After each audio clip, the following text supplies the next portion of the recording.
Bem-vindo ao podcast A Bíblia Nossa de Cada Dia, onde mergulhamos nas Escrituras Sagradas, capítulo por capítulo, para encontrar sabedoria, orientação e inspiração para nossas vidas.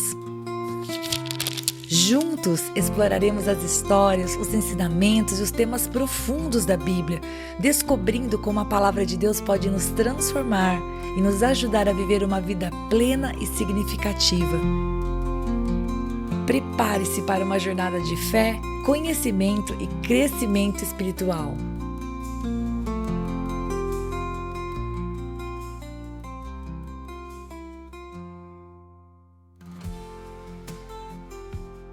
Êxodo capítulo 10. Hoje nós vamos ver a 8ª praga e a 9ª praga. E se você está chegando no canal hoje, o que está acontecendo? O povo havia levantado um clamor diante de Deus porque eles estavam sendo duramente escravizados pelos egípcios. Eles estavam aumentando tanto em número, os filhos de Israel, que os egípcios, que eram os seus senhores, que os tratavam como escravos, começaram a aumentar o trabalho, inclusive usar de estratégias para exterminar aquele povo. Exterminar não, diminuir o número, porque afinal de contas eles eram escravos, eles eram mão de obra, portanto não podiam exterminá-los, mas eles queriam que tudo isso estivesse debaixo do controle deles. E o que aconteceu foi que o povo que estava escravo clamou ao Senhor, e o Senhor ouviu e o Senhor respondeu à oração daquele povo enviando uma pessoa, Moisés. E Moisés não quis ir sozinho, Moisés disse que não sabia falar direito, Moisés argumentou com Deus e Deus disse, tá bom, se você precisa de ajuda, leva o seu irmão Arão e ele vai ser a sua boca diante de Faraó e você vai ser como Deus nessa situação. E isto aconteceu. Moisés e Arão chegaram no Egito com o propósito de serem usados por Deus para manifestar sinais e prodígios diante de Faraó, diante de uma nação poderosa financeiramente, em termos de grandeza, em termos de riqueza, uma grande potência, mas que carecia do Deus verdadeiro. Eles tinham muitos deuses, eles tinham muita força na sua fé, mas essa fé era uma fé morta, era uma fé que produzia até sinais e maravilhas, mas não era uma fé que ia levá-los para a bênção. Ao contrário, a fé deles levou apenas para a destruição. Tanto é que no primeiro momento, quando Moisés se apresenta juntamente com Arão e o bordão de Arão, quando ele é jogado no chão, ele se torna uma serpente, os magos de Faraó fazem a mesma coisa. Obviamente que o nosso Deus, como é poderoso, ele engoliu, o bordão de Arão engoliu as outras duas serpentes. Mas ainda assim, nós temos acompanhado em todas essas pragas descritas anteriormente que sim, os poderes dos magos, eles até existiam, mas eles eram infinitamente menores do que o poder do nosso Deus. Tanto é que eles não podiam em nenhum momento desfazer o que Deus tinha feito. Eles podiam tentar copiar, mas fazer mais do que o nosso Deus poderia fazer ou desfazer o que o Senhor determinou? Jamais. E nós chegamos nesse capítulo para ver a 8ª e a 9ª praga. E agora o coração de Faraó, que já era duro, já era cruel com o povo, levou o povo a clamar exatamente porque estava sofrendo debaixo de dura servidão. Agora esse coração está endurecido, não apenas por uma dureza própria, mas porque o Senhor Deus endureceu o coração de Faraó para que essa situação fosse usada, para que o poder de Deus fosse manifesto. E todos aqueles que olhassem para aquilo e inclinassem seu coração para Deus, com certeza receberiam de Deus o livramento. Mas nós vamos ver que, mais uma vez, neste capítulo, nós vamos ver 2 pragas. E uma delas é a praga dos gafanhotos e a outra é a praga das trevas. Do verso 1 até o verso 2, Deus diz para Moisés o que ele deveria fazer. Ele deveria ir novamente falar com Faraó. Porque sim, Deus sempre avisava antes. Sempre não. Deus avisou várias vezes. A gente já viu que 3 situações o Senhor simplesmente enviou a praga e não avisou. Uma delas é na praga de número 9, que nós vamos ver logo mais. Do verso 1 ao verso 2, Deus diz a Moisés que ele deveria fazer. Ele deveria ir novamente falar com Faraó. Mas Deus já avisa a Moisés o que ele encontraria. Ele iria encontrar corações endurecidos para ouvir. Deus diz que havia endurecido o coração já duro de Faraó e dos seus oficiais e que aquela situação de desobediência e obstinação de Faraó seria usada para mostrar que Deus era o Deus verdadeiro. Interessante notar pelas escrituras que mesmo quando os homens pensam que estão no controle de tudo, né, pela posição que eles ocupam, pela quantidade de contatos que eles têm, pelo dinheiro, pelas posses, tudo isso se reduz a nada, porque o verdadeiro controle está nas mãos de Deus, o Todo-Poderoso. Portanto, embora Faraó e os seus oficiais pensassem que estavam no controle, na verdade eles não estavam. E do verso 3 ao verso 6, Moisés vai até Faraó e avisa Faraó o que haveria de acontecer se ele não deixasse o povo ir adorar Deus no deserto. E um golpe certeiro, queridos, se abateria sobre a nação, porque os gafanhotos, eles cobririam tudo. E eles comeriam o que havia escapado da praga anterior, como nós vimos no último capítulo.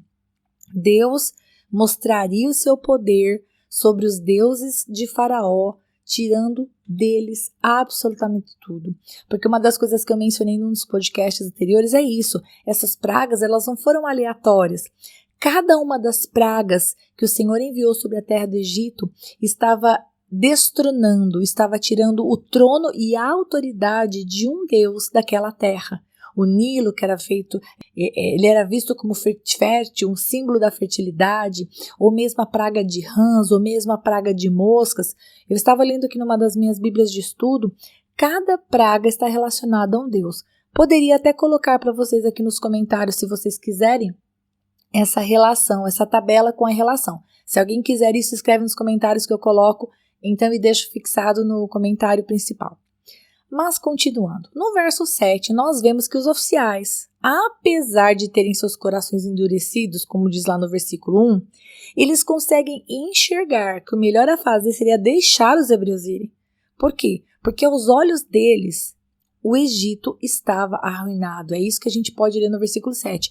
Eles dizem, será que o rei do Egito não percebeu que o Egito estava arruinado? Porque assim, cada uma das pragas foi trazendo juízo. E entendam, quando a gente lê tudo assim juntinho, tudo assim pertinho, parece que uma praga aconteceu, vamos dizer assim, na sequência da outra. Então, tipo assim, tudo acabou em 2 semanas. Não foi assim. Nós já tivemos essa conversa no início desses capítulos. O período do juízo foi mais longo. Portanto, o faraó podia pensar que, passou já o desafio. Mas não, Deus estava julgando e o Egito estava sendo destruído aos poucos. Então, eles mandam chamar Moisés e Arão, trazem Moisés e Arão à presença de Faraó, e esse lhes diz que eles poderiam ir adorar a Deus. Mas Faraó queria saber quem é que iria, quem que vai. E quando Moisés respondeu a Faraó, vai todo mundo. Então o rei do Egito disse que não, que eles estavam de más intenções e que eles não deixariam eles levarem as crianças. Faraó ficou bravo, irritado com a situação e os expulsou da sua presença. Ou seja, definitivamente disse, não vão. No verso 12, então, Deus manda Moisés estender a mão sobre o Egito, para que viesse os gafanhotos sobre aquela terra. E comessem, queridos, toda a vegetação que não foi destruída pela chuva de pedras. Agora, preste atenção como foi que Deus fez para trazer esses gafanhotos. Deus trouxe um vento leste que soprou por todo aquele dia e por toda aquela noite, e na manhã seguinte a situação estava lá. Estava cheio de gafanhotos em cima da terra, estava até escuro, estava até negro, não tinha onde pisar. E eu achei interessante, e quero já aproveitar para fazer uma observação aqui, eu achei interessante que, apesar de Deus ter poder para fazer aparecer gafanhotos do nada, eu não sei como é que você crê em Deus, meus queridos, mas quando eu leio a palavra, quando eu olho para a Bíblia, e eu creio no meu coração definitivamente que Deus pode fazer aparecer do nada o que Ele quiser, porque Ele é Deus. Só que aqui Ele não faz aparecer gafanhoto do nada. Ele sopra um vento, Ele usa de coisas naturais, Ele sopra um vento leste e Ele faz chegar os gafanhotos que vieram de tudo quanto é lado. Ele pega gafanhotos que já existiam. Isso não torna Deus menos poderoso, não. Antes que você pense assim, então Deus não tinha poder para criar gafanhoto? Ele prometeu uma praga, mas não era capaz de fazer? Jamais. Isso torna o Senhor o Deus da natureza, o Deus da criação, o Deus das circunstâncias. E assim como vemos que Deus usa pessoas como resposta para as nossas orações, nós aprendemos nesse capítulo que Deus também pode trazer resposta através de situações externas, naturais, circunstâncias, um vento, uma chuva, uma mudança. O Senhor sabe de todas as coisas.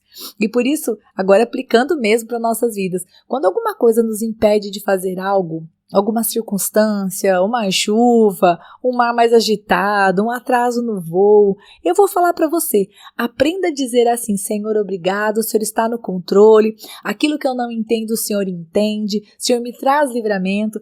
Não reclame, porque Deus ele pode usar até mesmo as circunstâncias naturais, as situações corriqueiras da vida, as circunstâncias, para te proteger e para te abençoar. Acredite. Bom, quando toda essa situação terrível se abateu, Faraó se apressou em chamar Moisés e Arão.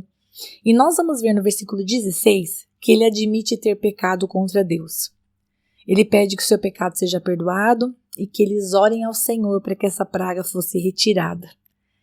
Gente, todo o verde tinha desaparecido. A Bíblia diz que toda a vegetação, todo o fruto das árvores, tudo tinha sido danado, né? Tinha sido roubado, tinha sido comido.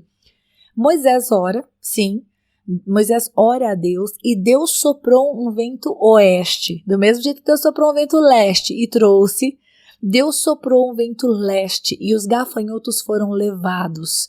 E o Senhor os lançou no Mar Vermelho. Mas agora, com seus corações endurecidos, o juízo não iria parar. A situação criada, a situação crescente de dureza, levou o coração de Faraó para uma situação de cegueira completa. E ele continuou prometendo e não cumprindo. Sim, ele endureceu o seu coração e o Senhor endureceu o coração dele. E então acontece a 9ª praga. A praga das trevas, uma praga que veio sem aviso. O Senhor fala para Moisés que estenda a mão para o céu. E quando ele estende a mão para o céu, espessas trevas cobrem a terra do Egito. E as trevas permanecem por 3 dias. O Senhor trouxe, meus queridos, alguma coisa sobrenatural que se abateu sobre aquela região e houve trevas. Um eclipse, o que foi que Deus fez? Eu não sei. A palavra de Deus não nos deixa claro explicitamente, mas o que acontece é que nesse momento, na casa dos filhos de Israel havia claridade. Já na casa dos egípcios, por 3 dias, eles ficaram como que imobilizados. Então Faraó manda chamar Moisés e diz que eles poderiam ir adorar e inclusive levar as crianças, que era algo que havia sido negado a princípio. Mas Faraó diz que os rebanhos e o gado deveriam ficar. Então Moisés diz que os animais eles eram necessários para o sacrifício, que todos os animais deveriam ir, porque eles não sabiam exatamente qual animal eles iriam sacrificar ao Senhor. E Moisés ainda fala, nenhum casco de animal ficará para trás, absolutamente nada, eles levariam tudo. Mas o Senhor endureceu o coração de Faraó e ele não deixou o povo ir. E nesse momento, esse capítulo vai encerrar com uma conversa muito dura. Faraó diz então, saia da minha presença, lá no verso 28, e tenha cuidado para nunca mais aparecer aqui, porque no dia em que você tornar a ver o meu rosto, você será morto. Isso é o que Faraó fala para Moisés e para Arão. E Moisés responde, como você queira, nunca mais tornarei a ver o seu rosto. E assim termina o capítulo. Nós sabemos que vem a 10ª praga, que é a última praga, que é a praga mais dura, que é a praga mais difícil, do meu ponto de vista. Mas até aqui, o que nós vemos é que um coração endurecido e longe de Deus trilhou um caminho de destruição. E a única maneira de voltar desse caminho de destruição era inclinar o seu coração para Deus. Mas cada vez que Faraó caminhava nesse caminho de maldade e endurecimento, mais duro, mais cego, mais incapaz de ouvir e de enxergar ele se tornava. E da mesma maneira o povo que estava ali olhando e assistindo essa situação, o povo de Deus e também os egípcios estavam provando, estavam vendo com seus próprios olhos, sentindo e verdadeiramente sendo tomados de um entendimento.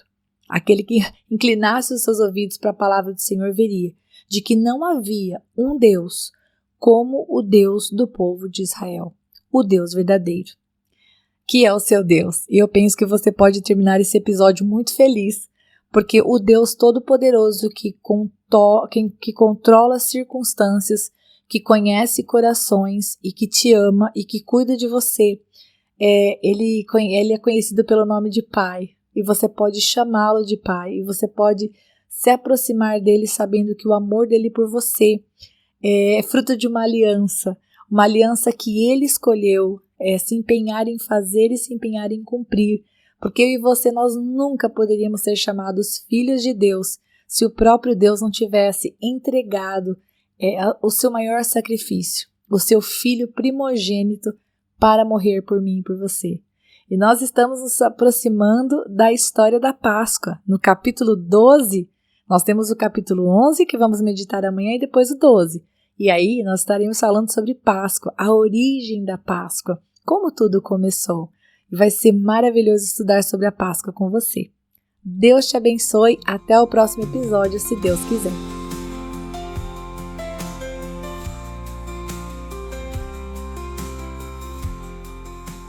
E se você ficou até agora, não vai embora não. Agora é hora de você curtir, comentar, compartilhar esta palavra, porque se ela abençoou você, ela pode abençoar outra pessoa também. E lógico, se inscreva no canal, ative o sininho, assim você não perde os próximos episódios. Deus te abençoe e até lá!